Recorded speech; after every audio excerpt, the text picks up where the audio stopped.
Radio Hour. It's your Communizer Radio Hour. My name is Uriah. It is my comment. And I'm joined by Mr. Owen Gilbride. Owen, how are you doing? Owen Gilbride. Very good.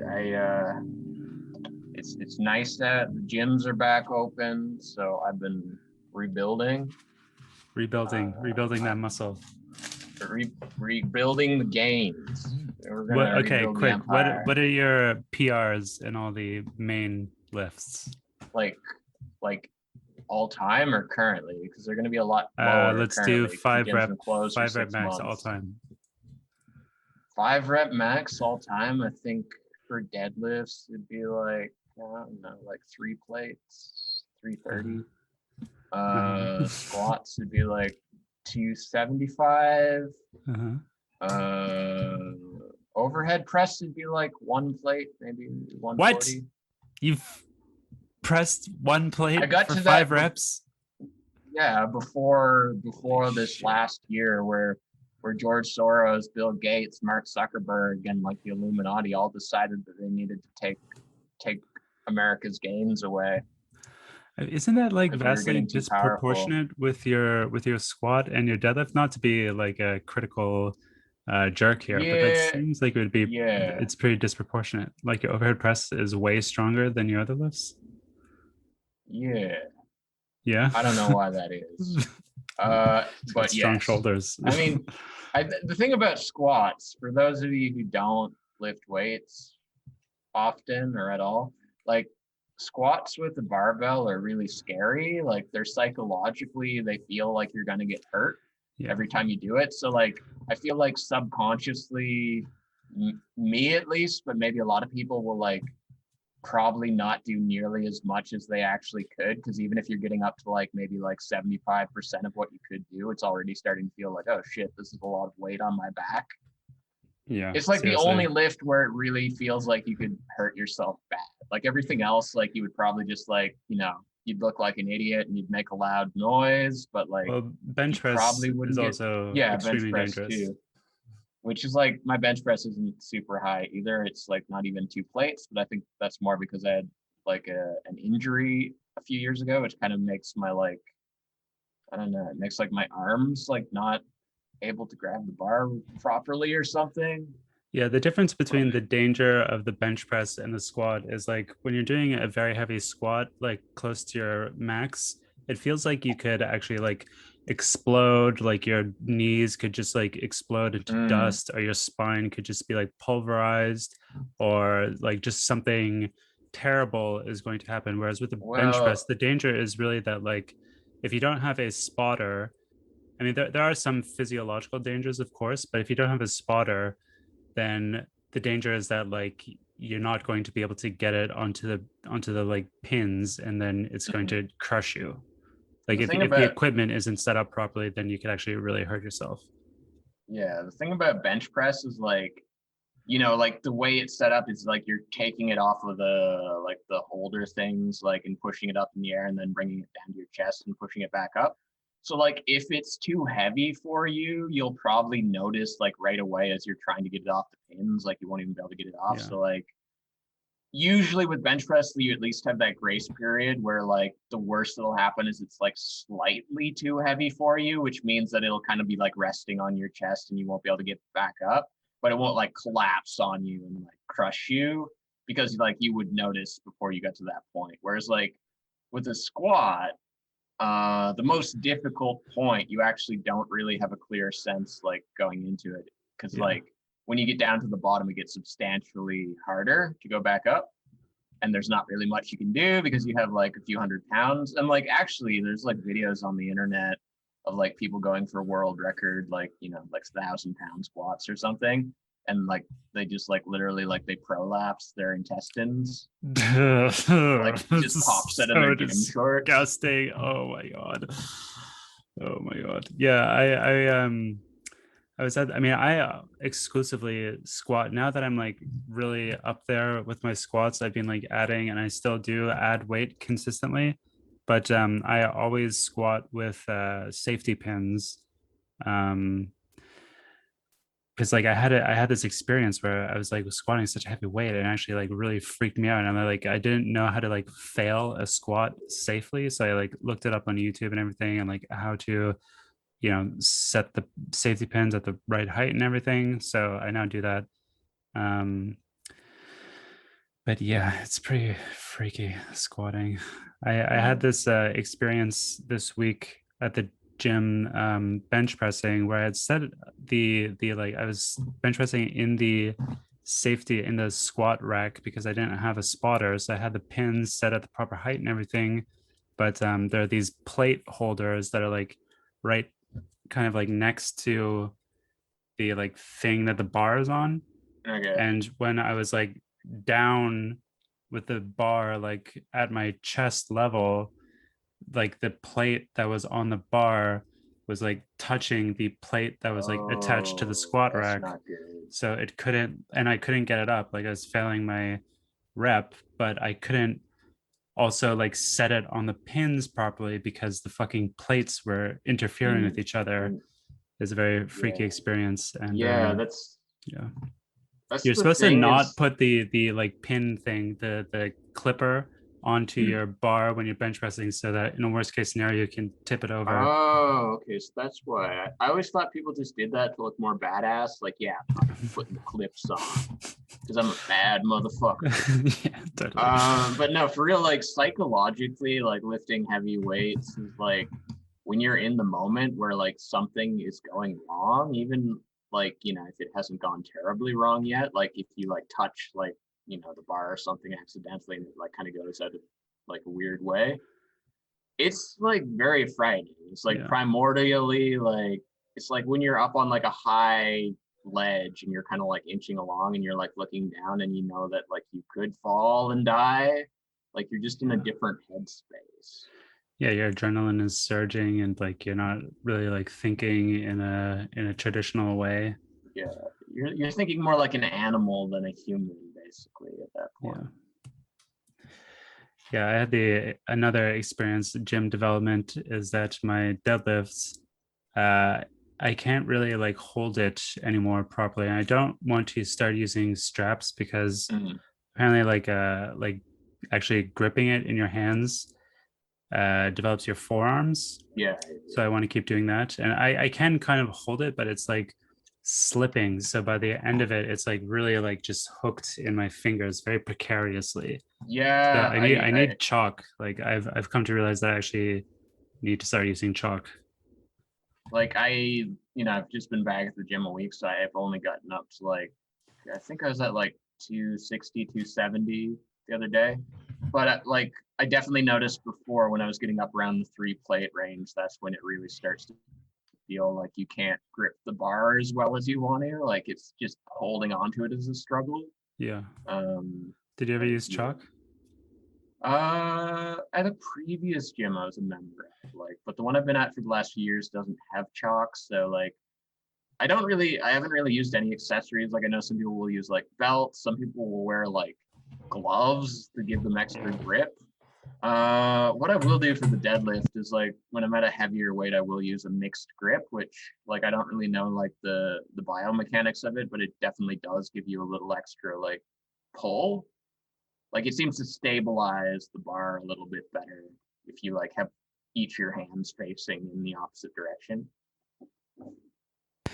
Yeah, I do that too, but I guess my forearms are weak or something. That's getting enough. Can't keep holding on to it, or I'm just too sweaty and it's just like it's literally like slipping out of my hands. Yeah, yeah, that's definitely something that happens at gym All right. things. So what All right. else? Um, What has happened okay. this week? Well, we never talked about, I posted a link to this on the Discord, but like it was kind of funny to me how like some big cargo ship in the Suez Canal like parked improperly and Yeah. basically like single-handedly like actually really fucked up like the global supply lines. Like I was reminded of that like Jasper Burns essay we read several months ago Yeah. and about like Occupy Oakland and like how there was all these protests and it's like this one boat kind of like fucking up its park job actually like accomplished like what all of Occupy Oakland was like trying to bring about, at Right. least temporarily. I think they fixed it at this point, but like it was an interesting kind of thing to see unfold because like at a certain point, like the boat was like stuck on like, you know, on the shore, and like just one tiny little single excavator was like trying to dig it out. And like in a weird way, it was like the entire global supply line was like resting on this one anonymous like worker just like working his excavator, their excavator. I guess it could have been anybody, but like but yeah, it's like stuff like that is a good reminder of just how fragile stuff is. Like it gave me a similar feeling to like when all of those like Donald Trump supporters like burst into the Capitol and were actually like right inside of it on the 6th of January. Like it's a good reminder like just how fragile all of these systems are and just how easily something can go horribly awry due to like very plausible human error.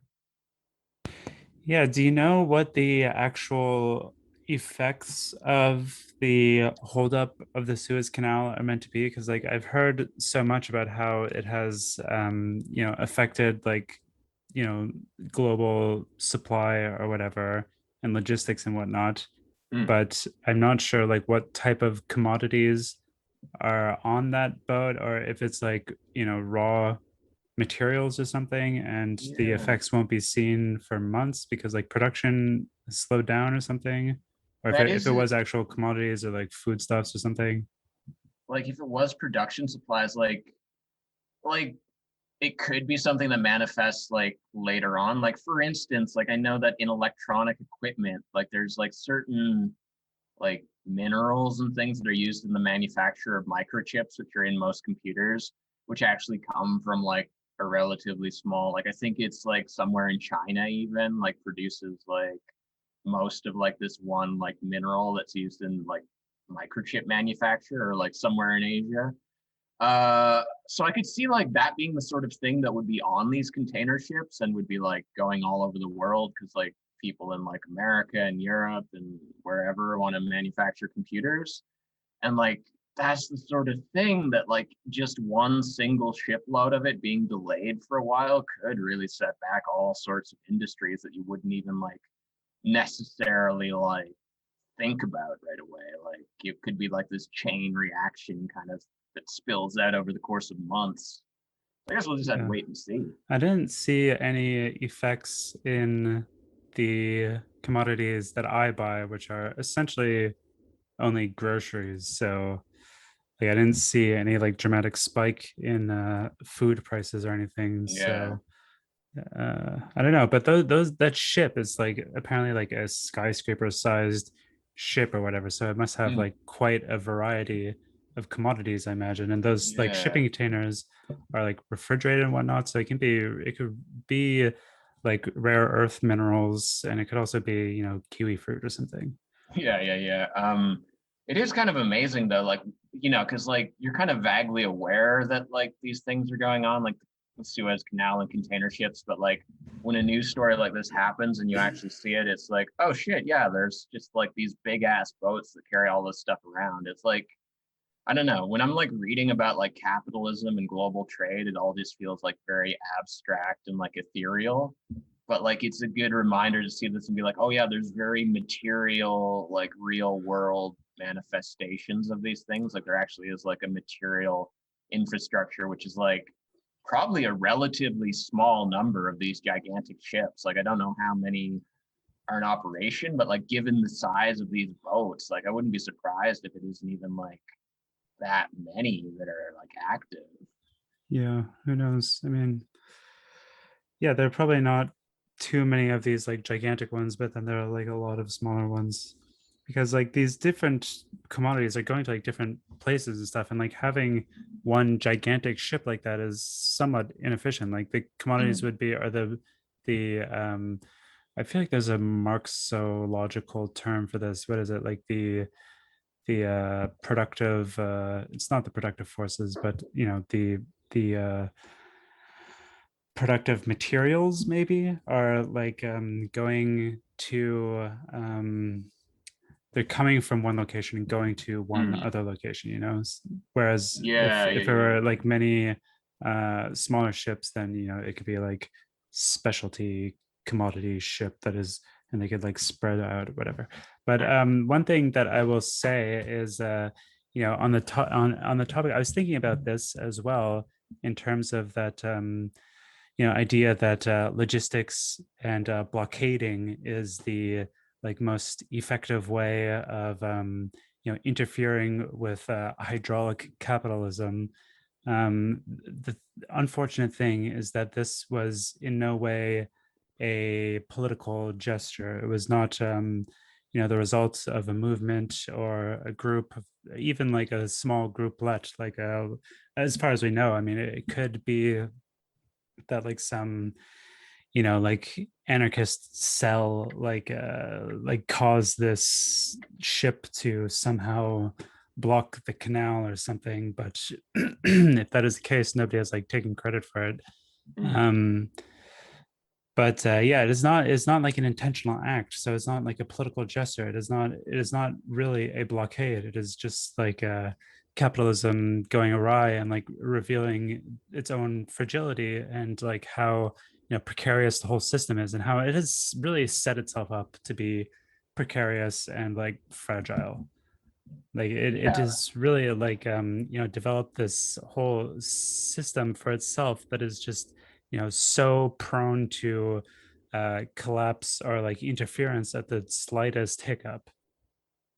which is like a weird. This is like a theme that I think like Endnotes has brought up several times. That it's like, you know, if you're like a modern day anti-capitalist, like who's studying theory and stuff, like there's this weird kind of like contradiction in the position you're in, where like on the one hand it feels like the capitalist like system has become like this global force, which is like so massive that like the workers can't really do anything. Like there isn't really like a good way to organize like there would have been 100 years ago. So it's like it sometimes feels that like in all of your reading and studying about capitalism, like there isn't like a clear option presented today for how to like actually like bring about its downfall.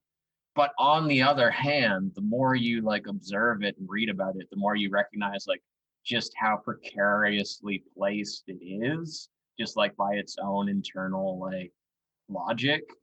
And that it seems like it could very well, like at least within our lifetime, maybe even within the next couple of decades, like have maybe not a total collapse, but like a lot of like catastrophic, like I mean, I think this is already kind of what's going on, where like the United States seems to be in an increasingly precarious position, and they're like, you know, the poster boys of like just like global liberal libertarian free marketism. And like with the rise of China, who has like a capitalism of sorts, but it's definitely not like the sort of like free market capitalism that America advocates for.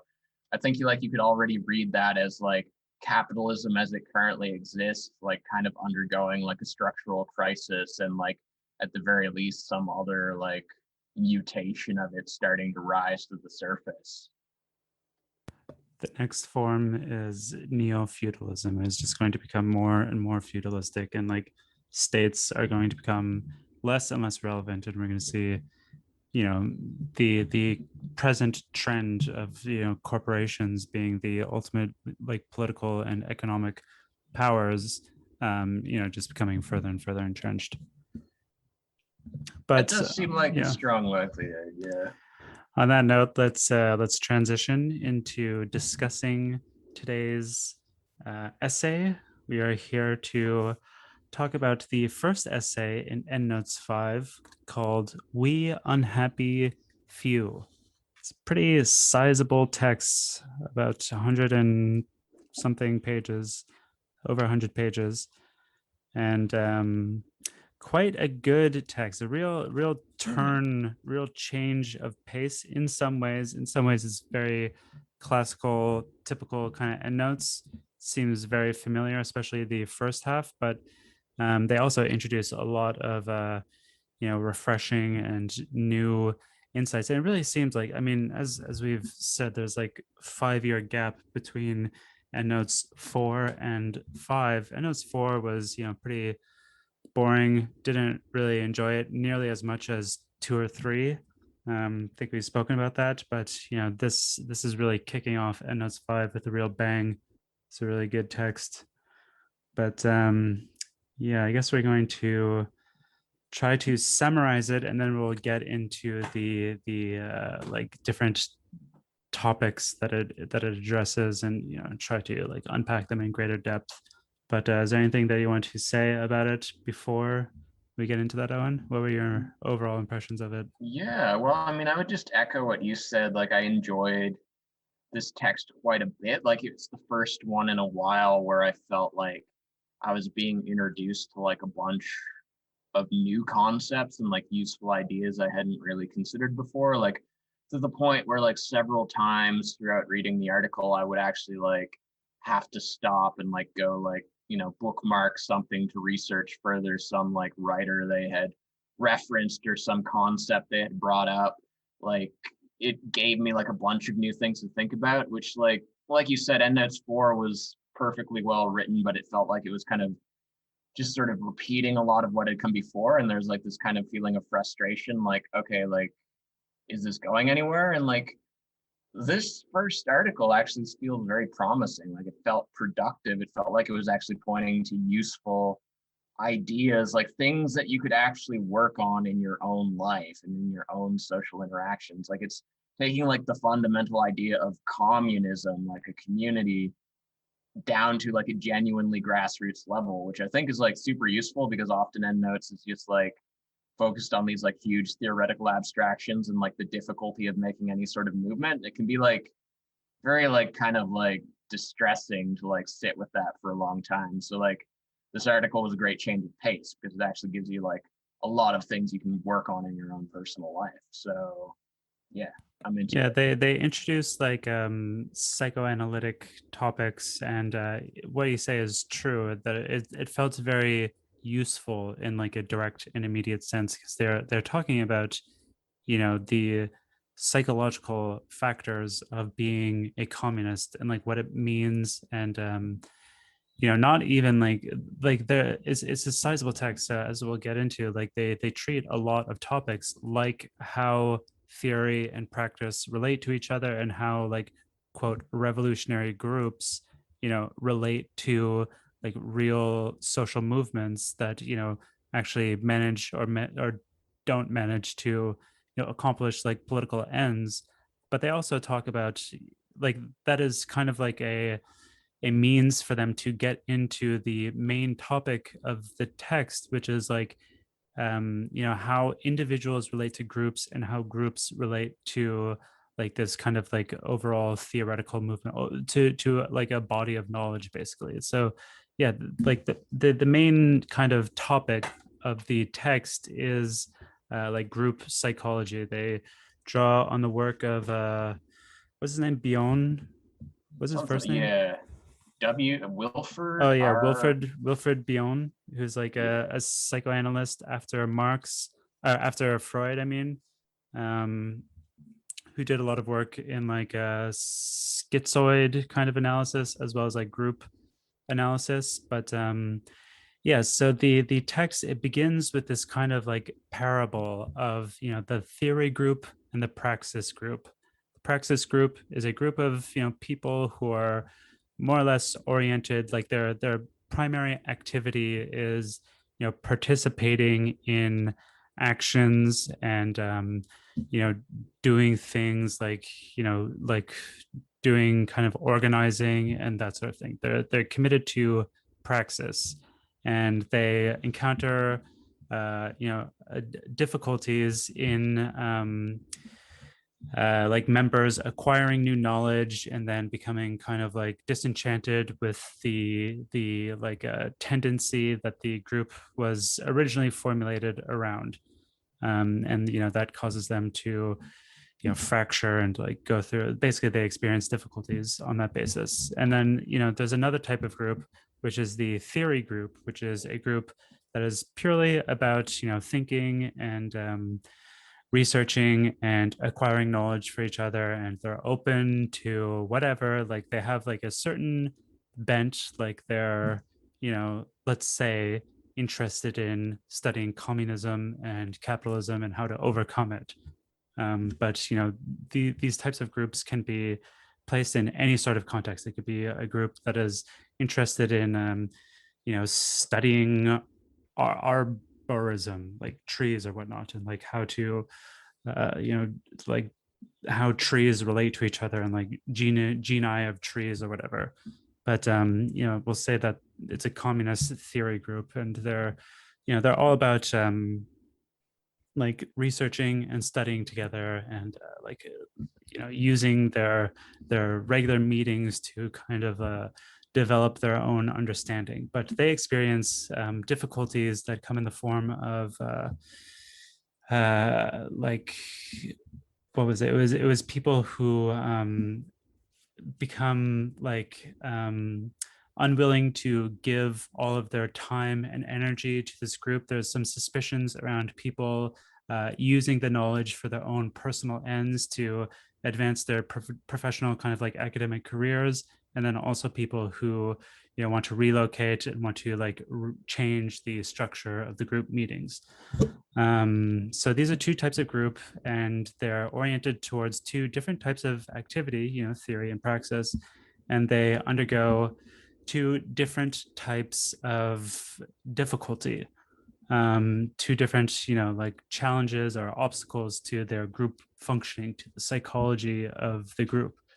And yeah, so from there, that's kind of like a parable that kind of like sets the stage for what the rest of the essay is about. But from there, they go on to talk. They give like what felt to me to be a very familiar history of all of these kind of like Italian and French groups in the kind of like first half of the 20th century, like up to and around May 68 in particular, and all these groups and how they like related to revolution, and how their individual members related to the group, and like basically like giving like again what felt to be a very familiar history of a certain tendency, like a proto-communization tendency of communist theory, and how this tendency like related to real social movements. And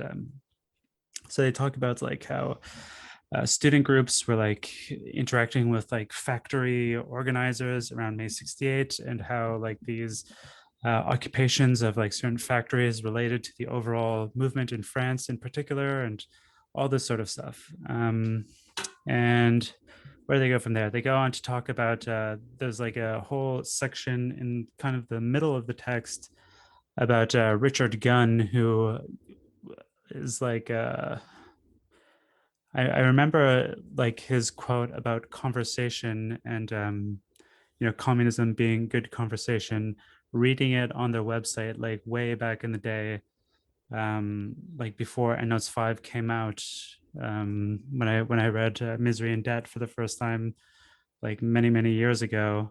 That quote was up on their website in their like about page, so it's been kind of like their foundational kind of principle for a long time. But basically like the middle section is kind of about philosophy and about conversation, and the this kind of principle that communist theory is like good conversation, in the sense that I think there's like a very good quote from Mikhail Bakhtin that kind of illuminates what they're talking about. But it's a dialogical principle. So there are two logics that interact with each other in a kind of dialectical fashion. So there are two people who necessarily have different perspectives, and they interact with each other, and through their interaction, through their conversation, the knowledge like changes, it develops, whatever. And that is how like communist theory is produced, is through this kind of like dialectical meeting of two different logoses. or logi, I guess. So that is that. There's a lot more to talk about that. Like they make this pretty interesting claim that all second order philosophy is bourgeois, which we'll get into. But yeah, so the middle section is kind of about philosophy and kind of developing this idea that communist theory is in a sense like based on this principle that of good conversation. And then from there they go into talking about they do like a quite dramatic reversal. Like up to now, like everything that they've been saying has felt quite familiar, very much in the Endnotes wheelhouse. But then they start talking about Wilfred Bion and his theories of like psychoanalysis that felt quite unique for the corpus that we've read so far. They haven't really used a lot of like psychoanalytic language, but they get into this guy, his theory of like thinking and his theory of group dynamics, and there's a lot to get into there. I know, Owen, that part resonated with you more, so I'll allow you to kind of like give a deeper exegesis of it. But like the basic principle is that like what is it like? I mean, it's kind of like repeating the same thing as Richard Gunn, but on a psychoanalytic level. That's like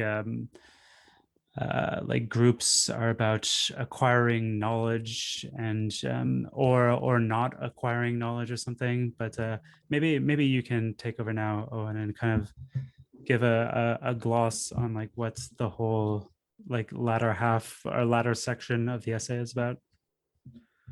Okay, so just to give like a brief preamble, when they're talking about like the all the May 68 stuff and all the different like leftist and communist groups that were emerging like after the initial like successful revolutions in Russia near the start of the century.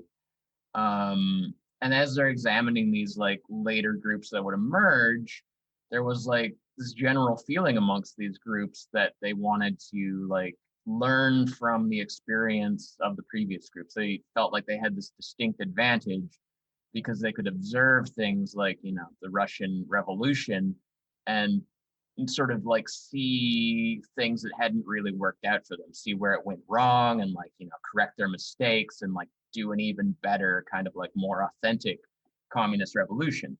Of course, that didn't really happen. Like all of the like sort of cultural protest waves that were going on at mid-century in like France and Western Europe and like the United States with like the hippie movement and things like that didn't really pan out as like a huge revolution. If anything, like these groups would kind of like stagnate, they would kind of atomize, they would, be reduced to infighting. They wouldn't be able to like expand out into like a broader cultural movement.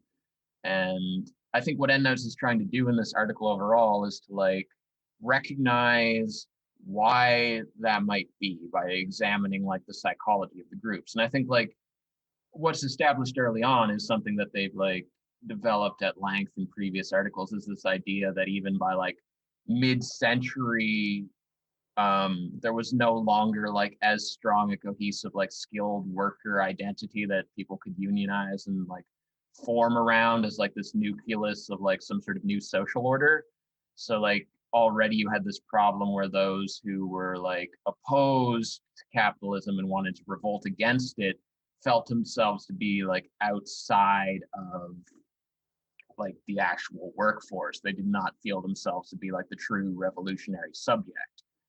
But the other factor that they want to examine more in depth here is like this aspect of group psychology, basically how groups actually work with each other, not just like revolutionary groups. This could be any sort of group, as you were saying earlier. It could be like a group interested in learning about trees. It could be like a left-wing group. It could be a right-wing group. It could be like a liberal group. It could be like an art group. It could be any sort of a group.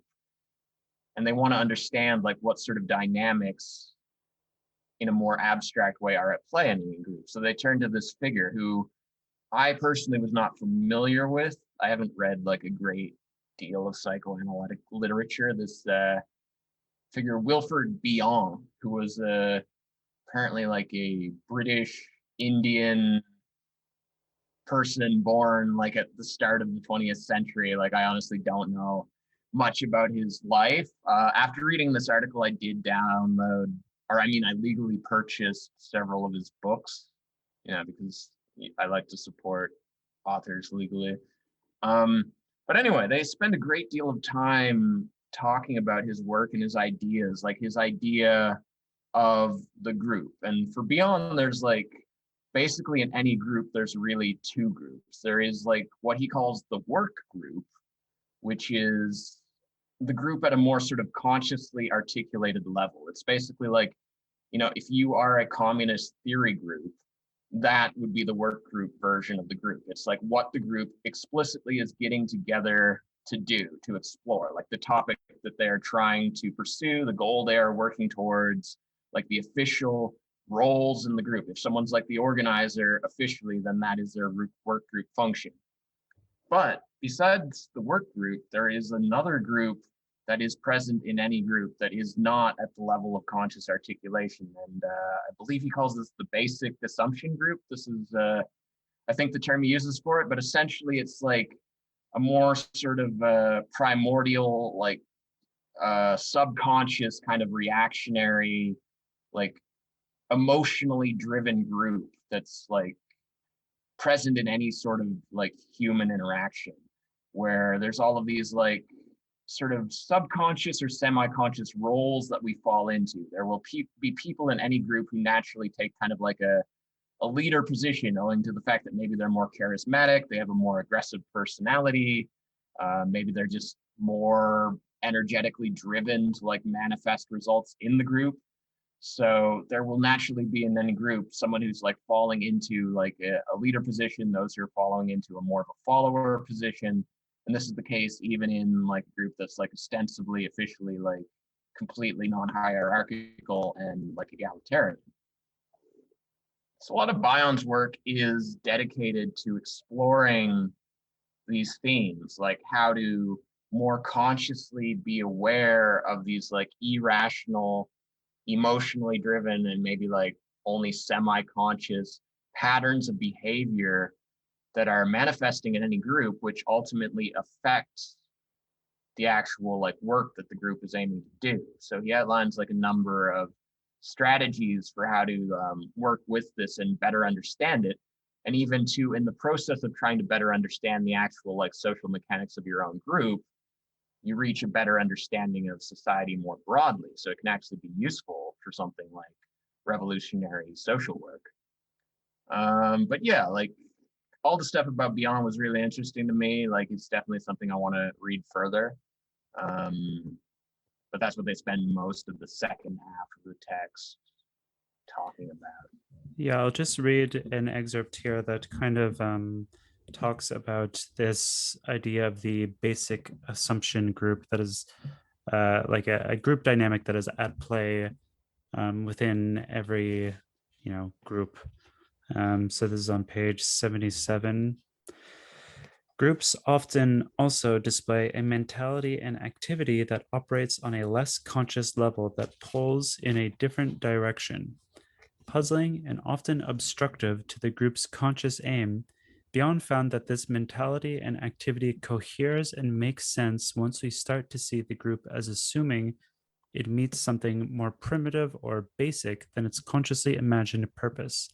He termed this aspect the basic assumption group. Bion identified three such basic assumptions, which he linked with primitive emotional drives: dependency, fight, flight, and pairing. These group states each give rise to a different kind of leadership, which may or may not correspond with any acknowledged or unacknowledged leadership of the workgroup activity. And then he kind of like describes these different or the author of this article describes these different basic assumptions, but skipping ahead. An essential point for Bion is that the work group and basic assumption group do not apply to separate groups, but to forms of activity present in every group and every participant simultaneously, with sometimes one and sometimes the other aspect dominating. If the work group aspect is dominant, the group gets on with the task. If the basic assumption aspect is dominant, the group behaves defensively. Groups can be seen to be influenced by a certain basic assumption for a long time. At other times, a rapid oscillation between the different basic assumptions can be observed.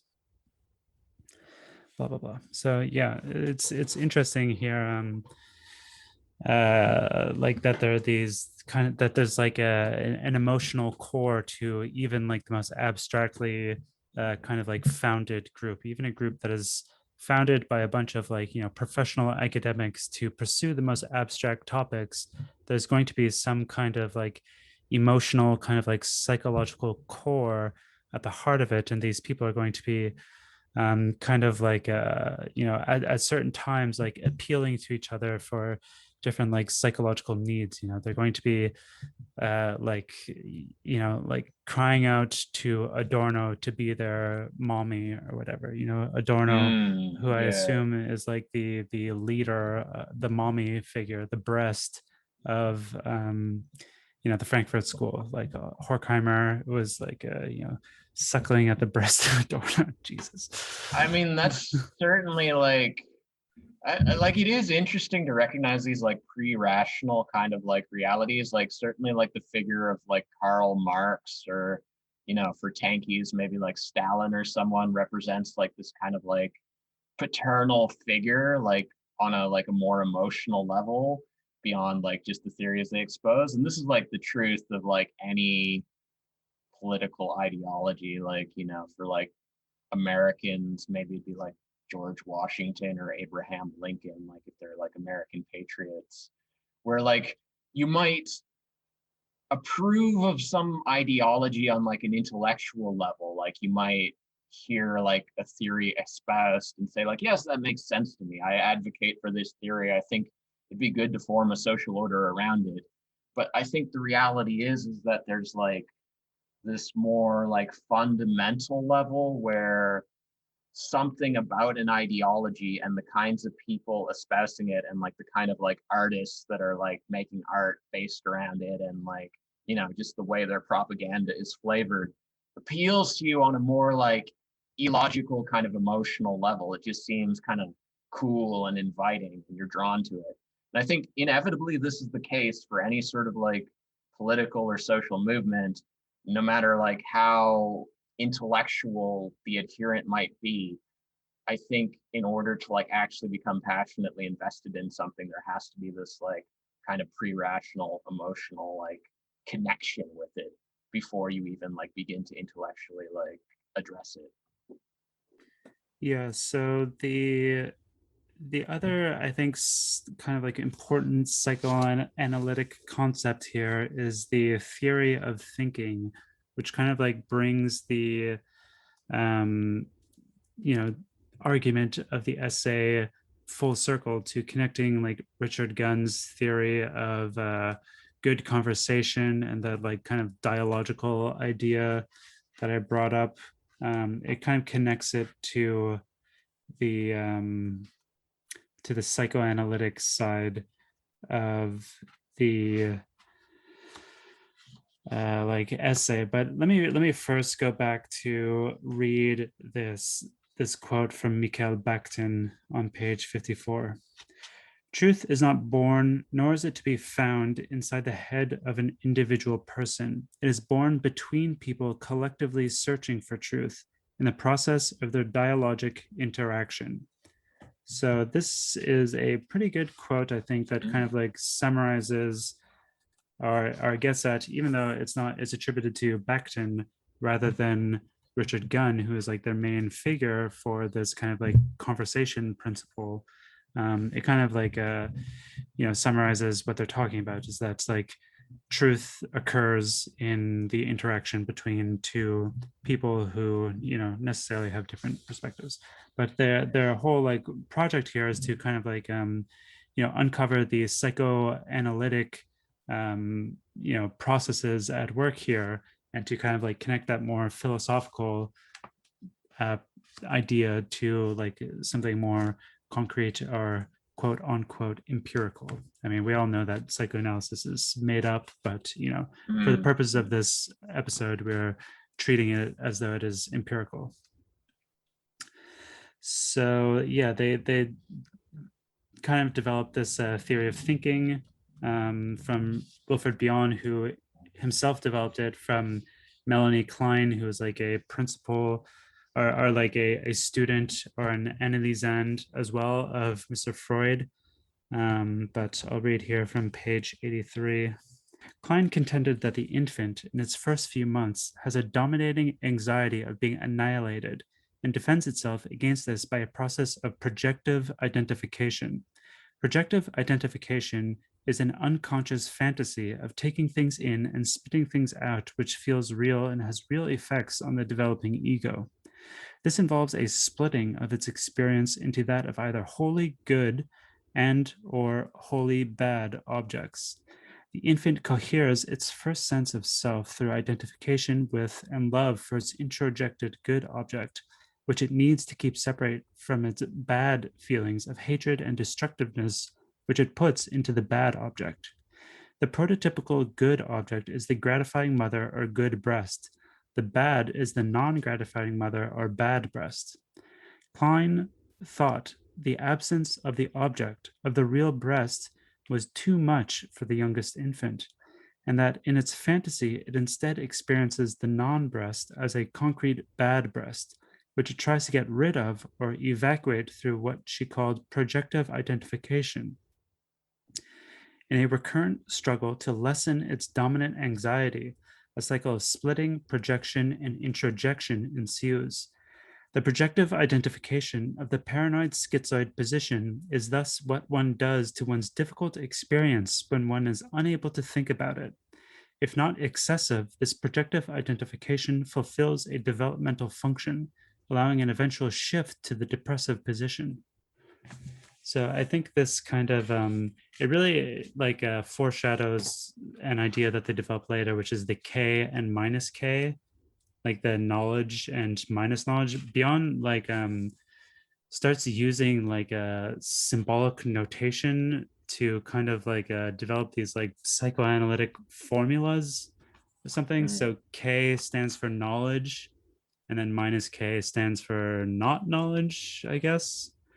And like the activity of these groups, of these work groups, is oriented around knowledge and not knowledge, around like acquiring knowledge, and but then like what does he say, like the status of like having knowledge can like cause people to think that they have, or like people think Yeah. that they have knowledge, and then they like the idea of like being oriented toward not knowledge is kind of like a critical like inquisitive mindset, but then certain people like assume that they have knowledge, which means that they're like kind of like arrogant, or they are like yeah, not open in the same kind of way. It's kind of like a Socratic kind of principle. But what did you make of that?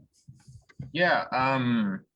I forget if this is beyond or if it's something that Endnotes suggests, but there is this idea put forward that like in any group, there's like the knowledge aspect, there's like the things that they're trying to know, but then also on like a subconscious level, there's like a lot of things that are like consciously left out of the realm of knowledge, where they're like, you're kind of aware of it, but you don't like consciously articulate it even to yourself because they could hurt the cohesion of the group. So there is all of this stuff that's in the realm of like not knowledge.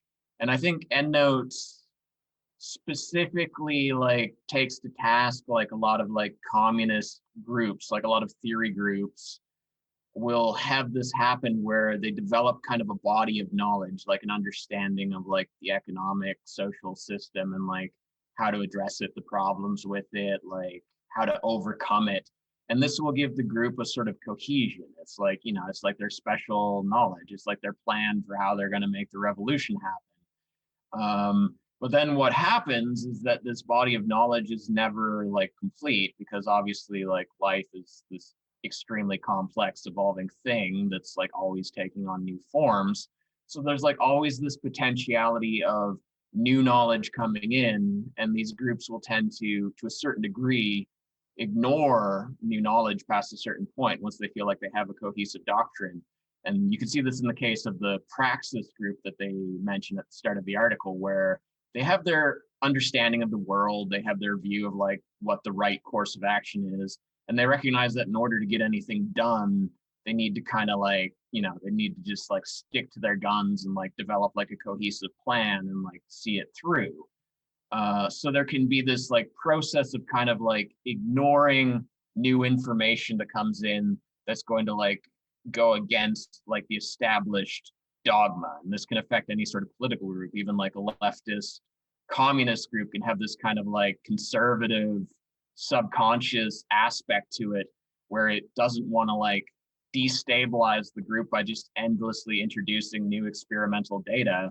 So it will like stick to a fixed body of knowledge even after like new information has come in that kind of contradicts this. And like the most obvious example is like if you just read the work of Karl Marx and like never updated it. Well, I mean, Karl Marx was writing in the 1850s, so there's like all sorts of shit that he just wouldn't have been able to like know about because you would need like computers and like 20th century like statistical data harvesting apparatus and like all of this like stuff about capitalism that you wouldn't really have been able to see from his position. So like, if you were to like just try to like strictly stick with like the works of Marx himself, like you'd be ignoring all sorts of like real world data. Yeah, so this idea of projective identification from this quote that I read and the theory of thinking and how it relates to like what we're talking about here is that basically the psychoanalytic position of Melanie Klein and of Wilfred Bion is that all thought, even in a mature and like more or less psychologically healthy adult, is a movement between um, like a paranoid schizoid position and a depressive position. So that's a process that you know begins in infancy, um where you see like the breast that nourishes you as good, and then you see like the absence of a breast as not good, and you kind of like start uh where's the quote here, but basically like splitting things up into good and not good, is like the paranoid schizoid position. And then here, I'll just read here. Splitting of good and bad, and idealization of the good objects and denigration of the bad objects, in which thoughts and oneself seem to be unintegrated or disintegrating. This is the paranoid schizoid position. Recognition of the ambivalence of self, of others, and of the situation in which one's thoughts and perceptions are more integrated expresses the realism of the depressive position. If the depressive position is hopefully where we more normally operate from, we all will have encountered the paranoid schizoid state in ourselves, in others, and especially in collective life. We're all capable of moving into the paranoid schizoid state of mind, especially if put under enough stress. The psychotic part of our personality exists alongside the non psychotic part, and thus the shift into the paranoid schizoid position is more a sideways than a backwards movement. If Freud showed us we are all neurotic, Klein showed us we are all psychotic.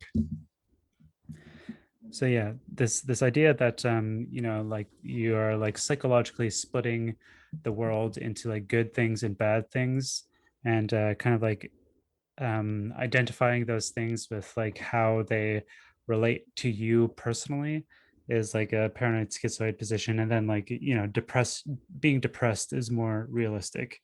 But yeah, that is like the theory of thinking, and they then sort of like extend that into what we've been talking about, which is like this drive towards knowledge, or like a drive from not knowledge.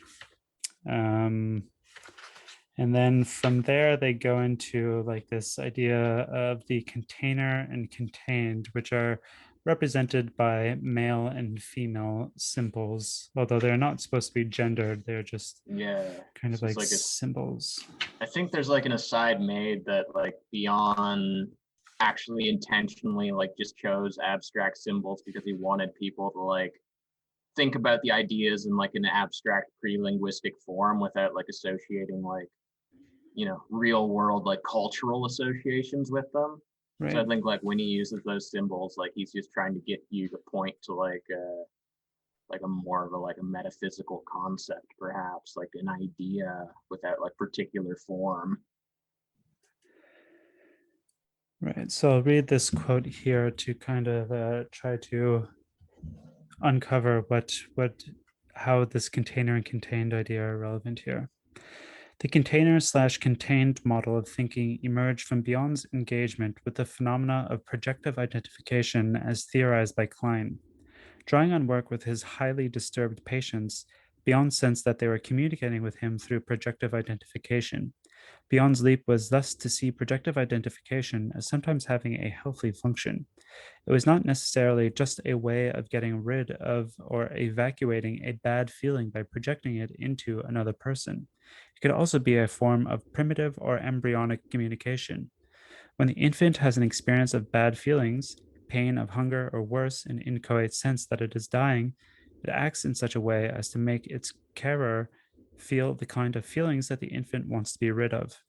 If this goes well, the mother takes on board the feeling, identifies what is wrong, and responds not only physically with, say, milk, but soothingly. At a mental level of mutual recognition shared by her and the infant, she has observed, processed, and given meaning so as to transform the feeling that the infant is unable to deal with into something named and manageable. The infant deals with its fears, a part of itself, in fantasy by projecting them into the container of the mother's breast, then again in fantasy by feeling it has reintrojected them in a modified, more tolerable form. The mother can be seen as a container represented by female symbol in which another object, the feelings represented by male, is placed. The mother is thus, in a real sense, thinking for the infant. Development occurs for Bion when the male female activity occurring between the infant and mother gradually builds up the infant's capacity to tolerate frustration, allowing the child to introject its own male female apparatus. Blah blah blah. So basically, yeah, the idea is that as a baby, you have this, the absence of the breast that you're suckling at becomes a bad thing, and the presence of the best breast is a good thing. So you like project those feelings onto an object in order to like get them outside of yourself or something, and then like those objects need to be categorized in some way, so they become categorized as container and contained, which are represented by the male and female symbols. So how does this relate to group psychology of Mm. adults? Okay, well, this passage you just read is very interesting to me because I think it presents kind of like an inversion of conventional wisdom. And in a way, it's like a really kind of like illiberal concept because like, you know, the default position in the modern day, in the West at least, would be like to assume that like you start off just as like you, as like this abstract entity in your like you-ness, just as like a de-worlded idea, like a soul. And then you come to interact with the world and you form like positions and feelings and like ideas about everything you encounter in the world. And what like this passage you just read seems to indicate to me is like really it's the other way around, where initially like identity is like initially formed in interactions. It's initially always like emotional reactions and awareness of things in the world. And like for the infant, there isn't like this duality. There isn't like, oh, me, the identity who exists like just in my brain somewhere, and the outer world that I interact with. Rather, like there's just like the experience of being alive, which is like a totality of like everything out there and all of the emotional feelings generated with it. It's like one to one. It's like not differentiated. And it is as the infant develops and like develops psychologically, it begins to develop like the ego, this internal like abstract mechanism in order to self-manage its feelings. It's like this like second order phenomenon. It's like it can't just rely on things happening in the outer world, like the mother always being there to alleviate its distress.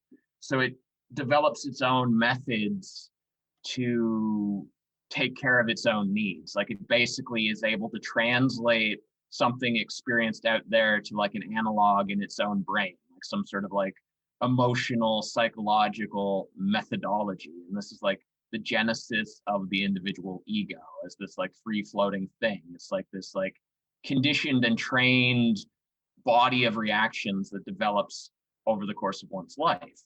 But I think how this relates to group psychology is if we get back to the idea of the work group and the basic assumption group, the basic assumption group is like the more foundational group. It like seems to speak to something like more immediate and primordial and automatic to the point where like generally speaking, we aren't even fully consciously aware of it. Like we just kind of intuitively sense it and maybe don't even like think about it, even though it's happening to us in every moment of social interaction. And then the like the more consciously articulated work group is like the higher level abstraction. It's like the one that's being projected onto this basic situation as like a more intentional kind of procedural development. So I will say about that, like just as a personal aside, I think this is something that I've kind of been emotionally aware of my whole life, like this feeling that there is like kind of a more like irrational sort of interaction going on at every moment that's like below the level of like whatever the stated intention of any sort of like, you know, school group or work group or social group is.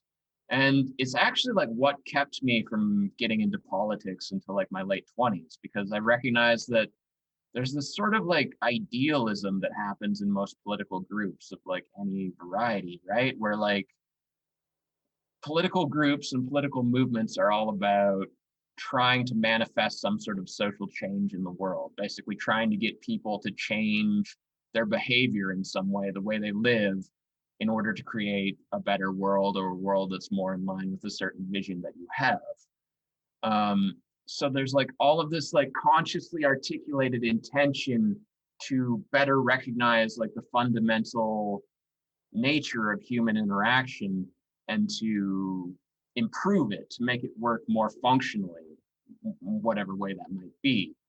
However, there's always the like more immediate kind of actual interactions that are happening, right? That like aren't even consciously recognized. So you'll see this in political discussion groups where they might have all of these very highfalutin like intentions for how they're going to create this more cohesive, functional world in which everyone gets along better. And yet in the actual interactions of the members of the actual group, there's all of this like dysfunction and unconscious kind of like projection going on. So yeah, I definitely see the importance of like being able to recognize and address these things first and foremost before one can hope about, you know, changing the entire social order. Yeah, certainly. I mean, it's very important to recognize when we are organizing with others, whether, we're organizing a praxis group, like, um, I hope everybody has some experience with that at some point in their life, like trying to, do something as simple as organizing at your workplace, which is, a praxis group. That group, that organization, fulfills some psychological need, like, there's some kind of like dependency that is developed there, but yeah, as well as like a broader like political function as well. Like they talk a little bit about what kind of people uh you know end up being like revolutionaries, or identifying as revolutionaries at least, and it's a bunch of deviants and freaks. But their ultimate argument, as getting back to this idea of male and female, the container and the contained, the ultimate argument here, building from their discussion of all these like groups around May 68 and how they relate to like communist theory, and then this dialogical idea of like good conversation is how like theory develops or whatever.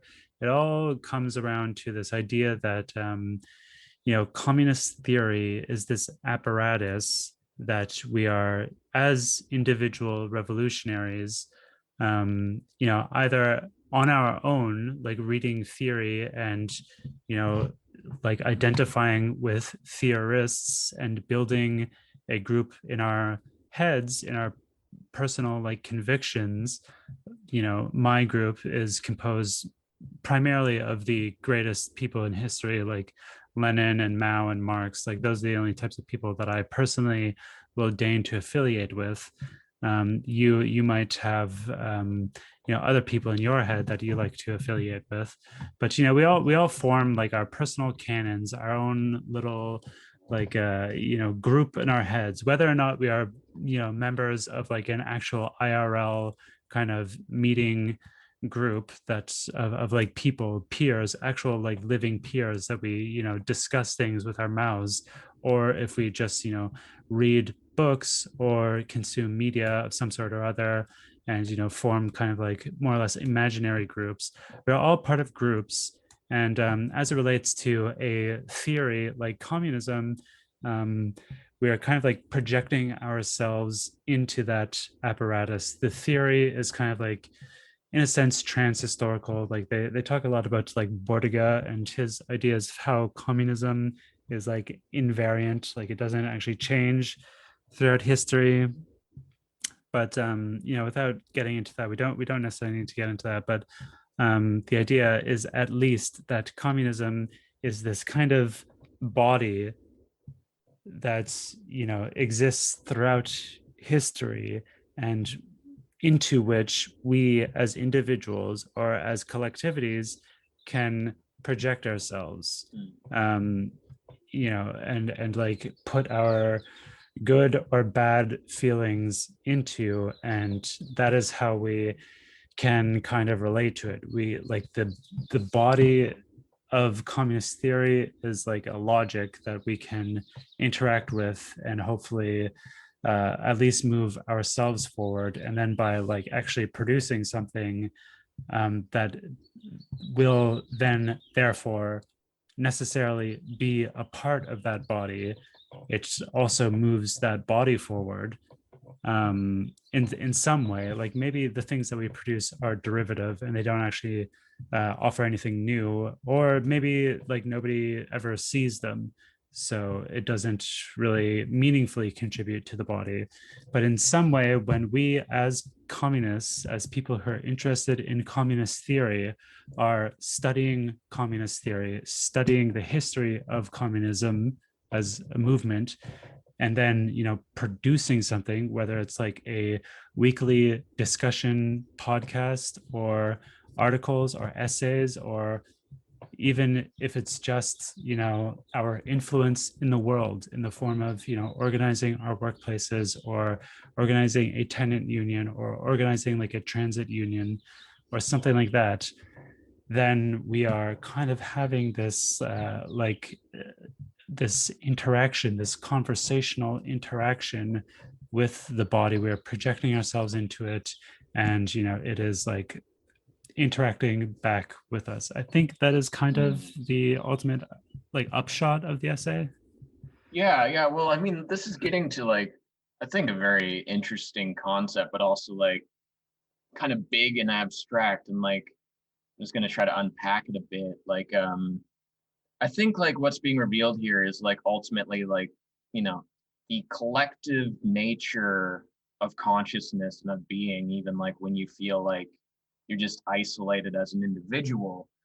Because essentially, like when you think about a theorist like Marx or Mao or whoever, like writing their theory, writing like a revolutionary theory, it's for some future moment, or more specifically, they're writing about a process which hasn't reached completion. They're not just like writing about a static system, they're writing about some sort of force they feel present in society that they see moving in a certain direction, but they can't necessarily articulate like what it's ultimately going to be. And I think you could extend this to pretty much most philosophy, even like artistic movements. When an artist is compelled by what they might call the muse to like make a piece of art, it's not like they just made it up. It's that they're feeling something in the world, either from society or from nature or from, just like the abstract nature of thought.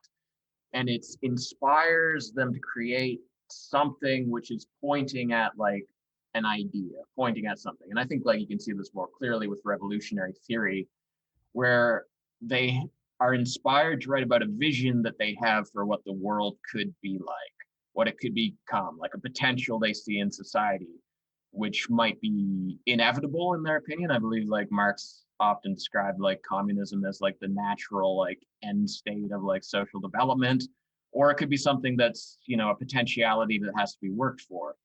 But in any case, they're describing an idea. And from that point forward, anyone who encounters that idea, either by like reading the work or interacting with someone that has read it, is in a sense like taking on this abstract idea and internalizing it, and just through the process of reading it and coming to understand it, kind of developing it further, kind of like continuing to like dramatize it and act it out in the world in some way.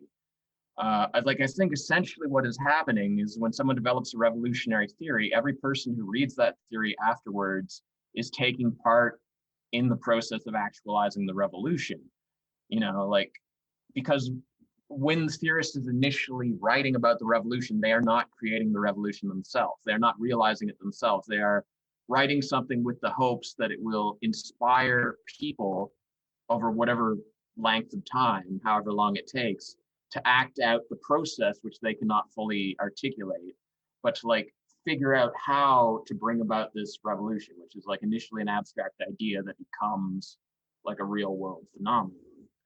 So I think Yeah. like from this perspective, like like nobody is ever really isolated, because like everything you read, be it theory or anything else, is like this idea that exists in the world that you take on, you internalize. If you see some sort of value in it, you spend time thinking about it and developing it further. And yes, there is like this individual component to it, because you are like projecting your own personal opinions and, intuitions and like logical extensions of it. But it's always also beyond like this individual process. It's like this like collective, extensive process that's like unified. It really is like this group that extends back to like some remote moment in history, to some undefined future revolutionary state. It's really wild when you think about it. Yeah, it's very Hegelian. It's pretty trippy. But I will add that you're describing, I think, like theory groups, or groups that are like, based around theory and idea and oriented towards the future. But everything that you say applies as well to groups that are specifically organized around practice, like in the immediate sense. Like Mm. there's the praxis group and there's the theory group, and you could have like a praxis group that, their goal is to, say, build a revolutionary party or build an organization of some sort, like the DSA or whatever, or something more interesting, if it exists. Um, this is like a praxis group, and to some extent they're oriented towards the future, but primarily, at least ostensibly, they're oriented towards the present, and they're still kind of interacting with theory in the same kind of way. They're still like based around theoretical principles, like a theoretical history, and they're still like producing theory, even if that is not like their primary purpose. So I just wanted to add that, like, the different groups, there are different types of groups in question. Different groups have like different focuses. Like there's, the Endnotes collective, who are just meeting and like discussing big brain shit. And then there are also like groups who, are primarily, they're meeting to discuss like, what picket line they should join, or like Yeah.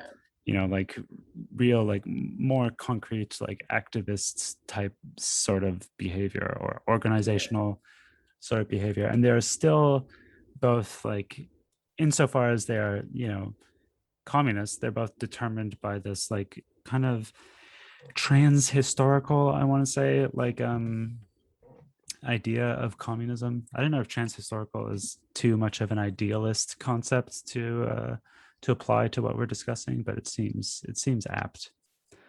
I, But yeah, I but I, would, I will say that like this essay is actually quite optimistic, as I was feeling that yeah. as I was reading it. And um even just based on what you're saying, like it's a very optimistic essay. It's very refreshing in a way. Yeah, it's like I think it like really like puts things in perspective because like they spend so much of their time like talking about like the very real like problems that like any revolutionary movement is faced with, like these like problems which we currently do not see an answer to.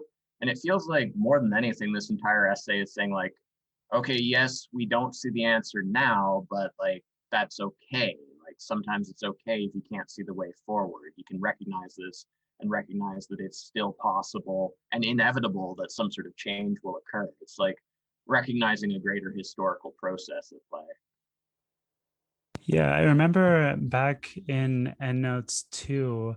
I don't remember the specific context or the specific thing that was said, but I remember at some point they were like citing Adorno and Lukács, like these kind of like early to mid 20th century communist guys who were dealing with like actually existing socialism in scare quotes, and like criticizing and whatnot.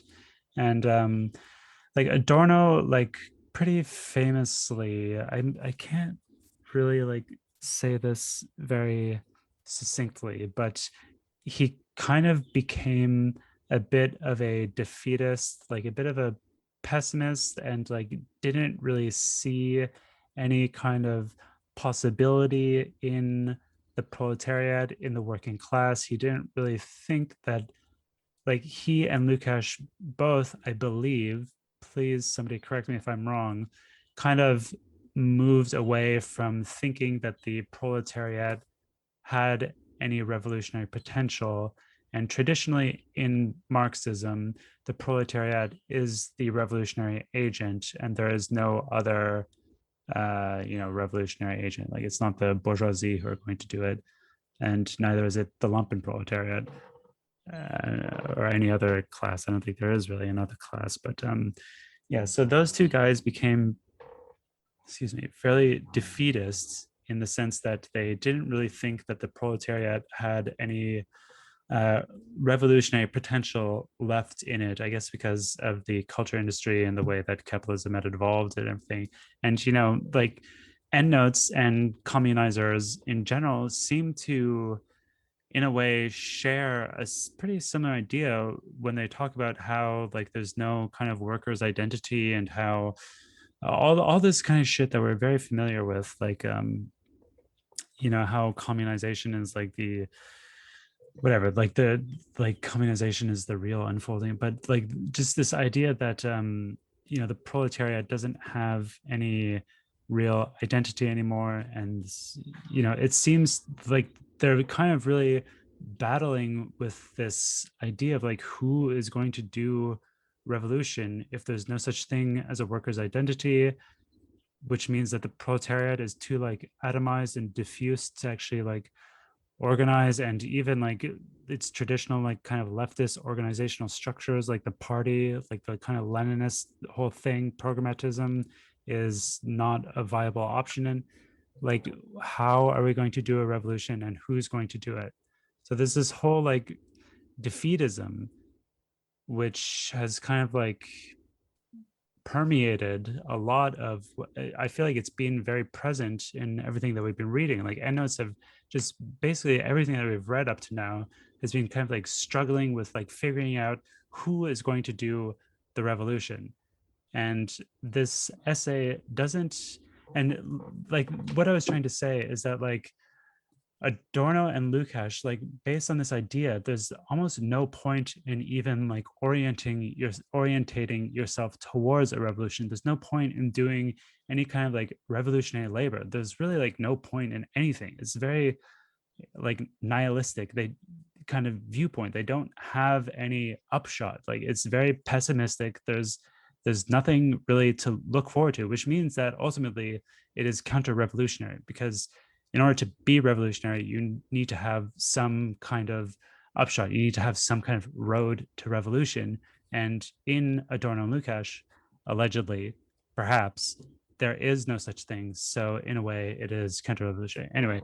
And that kind of sense has been, somewhat present for me in Endnotes. But in this essay they're kind of acknowledging that, they're doing the very difficult task of acknowledging that, but then still like developing an argument for like kind of like putting your head down and doing the work Mm. anyways. Like in the meantime, like there's still a purpose to doing the work of interacting, of being communist, and doing theory and doing organization. Like there's still some purpose to it, which is that like it is this apparatus that people, that interacts with the future, and that people will still be able to use and like society is always changing anyway. All this is to say that there is an optimistic upshot to this essay that I found very refreshing and like pretty uncharacteristic for Yeah. like a lot of like contemporary communism that isn't like tanky. Like I feel like the tankies are really the only optimistic people on the left almost. Tankies are like, basically like tankies are just kind of like swagger jacking the right's like aesthetics, basically. You know what I mean? Like the right is kind of like their big advantage is like, yeah, we have this like position that sounds really badass. And like, even though like you could probably logically deconstruct a lot of it and say like why it's not actually like a good strategy. Like it's very easy to just be like, yeah, we're just gonna get in our tanks and like throw Molotov cocktails at people and like blow shit up and it's gonna be cool. Um, Yeah, but yeah, just very an aside to optimistic. that. What was I gonna say? Like I do feel like the reason why there is this sense of optimism here, and it's like in this like recognition of like the pre-rational, like emotionally driven basis to things that underlies and is like more foundational than like logical extrapolation, and how this is actually like a good thing ultimately. Because from the current position and like typical Endnotes essay kind of like position is like, okay, logically, based on the data we have, it doesn't seem like there's a way forward. Things look pretty bleak. And like logically, it seems like it would be a good idea to give up because we don't really see, like, we've looked at the data so long and we don't really see a way forward. But you can't really give up if you're like of a revolutionary bent. Like if you truly gave up, that would be basically like, okay, I'm just gonna like, I don't know, watch lots of TV and work my shit job and like, like not really think about this stuff anymore. Just kind of like hedonistically try to make the most of like the present situation. Like that's what giving up would be. But like something in you emotionally won't let you do that, even if logically that seems like the path you should take. There's like this feeling, even in the absence of facts to back it up, there's this feeling that something else is possible, or at the very least, that this act of trying to figure out if something else is possible has like sort of like an abstract like validity to it that just wouldn't be found if you like, gave up on the project. So there's like this emotional force that keeps pushing you to keep looking for like new ways of looking at the situation, new forms of logic that you hadn't previously considered, like new potentials to move forward, even in like the total absence of like any sort of, reason, like any sort of rationalistic reason. And this is like ultimately the only way you can preserve a dream. Like, like to use the analogy of like an artist, you're going to have these periods if you're like an artist, someone who creates art, where you're just completely uninspired and like no new ideas are coming in. and you want to give up, but something compels you to keep working through that, even if you're making no progress, until eventually you start actually seeing things in a new way and finding a way to move forward. And I think that's like basically what you've got to do with like all of this sort of stuff. You got to keep working at it. You got to keep considering like the things you can consider, even if it's something as small as like, oh, how does my group interact with each other? Like, what can I learn from this? Like, you got to like always be like trying to take these small steps, even when it seems the most hopeless, because like that's still like more valid in my mind than like, you know, giving up and accepting this unhappy situation that you're in. Yeah, so I just want to read the end of the essay, which really drives home the optimistic point. Um, as we're finishing up here.